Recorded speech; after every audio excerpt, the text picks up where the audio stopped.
back to the show. This is The Law Show on CL 650. This land is your land. This land is my land. From Mona Vista to the Vancouver Island. From the Arctic Circle. We could just listen to that all day.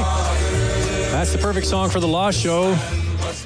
This land was made for you and me. All right, we're talking about getting into Canada, immigration law with Gordon Maynard and Rudy Kisher from MKS Law in downtown Vancouver. Now, over to you, Rudy. You have to sort of tell me how you got these points that are possibly going to change our immigration rules and laws. There was a Liberal town hall meeting in the Don Valley riding, which is in Toronto, close to where I grew up, actually. The MP, Yasmin Ratsani, had asked the Minister, John McCallum, the Minister of Immigration, Refugees and Citizenship Canada, come speak.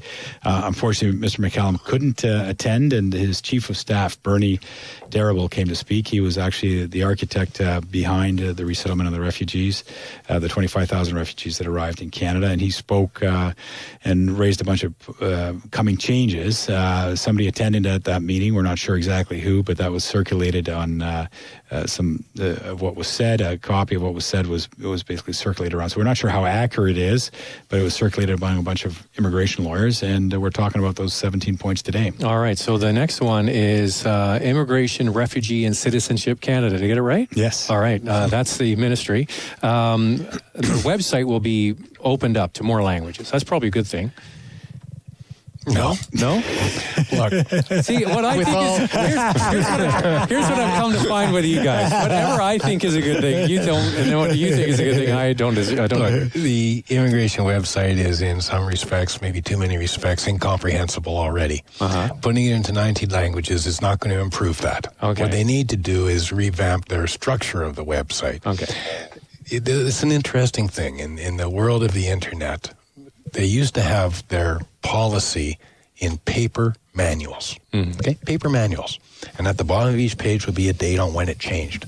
And it was put out in binders, and you could collect it. There it was. Now they put it onto the internet.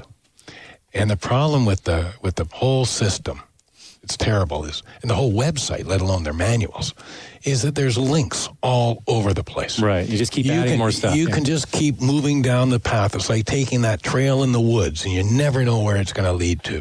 Nowhere do you have everything collected cohesively into one area. So let me guess, you don't have a problem with maybe it being in other languages. You just want the website to be better. Yeah, it needs to be better. Well, I just don't know how accurate it's going to be, how they're going to keep it up.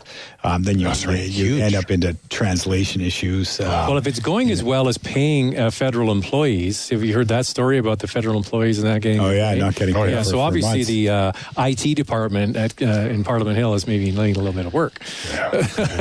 There's things they can do on the website for sure, but translating it to 90 plus languages seems to be putting energies in the wrong place. So get the website fixed, and then work on the other languages. Yeah, and we're looking for immigrants really that speak the language, right? That's kind of the avenue that we're going, right? Yeah. So well, I think maybe all the idiosyncrasies and all the fine details, maybe in another language would help, right? Yeah.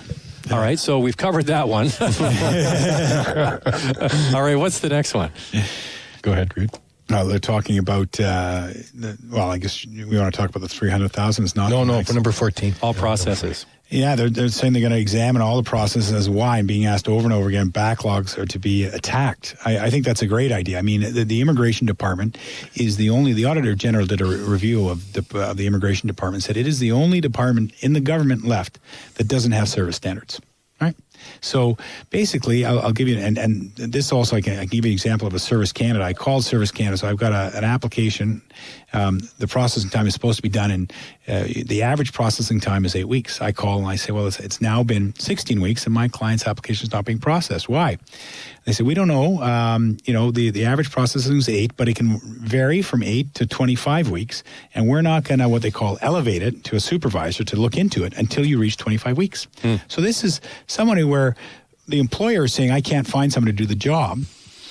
and I'm not going to get an answer. No one's going to give me an answer to my For half a application year. for half a year. How is that business supposed to run? Or plan to keep a job open for that long? And they won't even tell me a reason. So you're telling me that someone's application is getting processed in 8 weeks, and my application is sitting on a different desk, and it's going to take 25 weeks for no good reason except it's sitting on a different desk. So this point says backlogs are going to be attacked. I guess that's more manpower. Yeah, I think it's a good thing.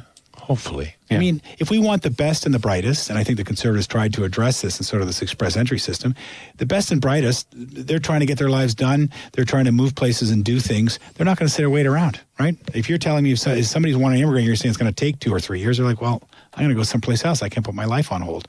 And so I think if they want to keep doing that, they've got to address that. I would like to comment further on this one. Yeah, go ahead. It says all processes are being examined, and the question why is being asked over and over.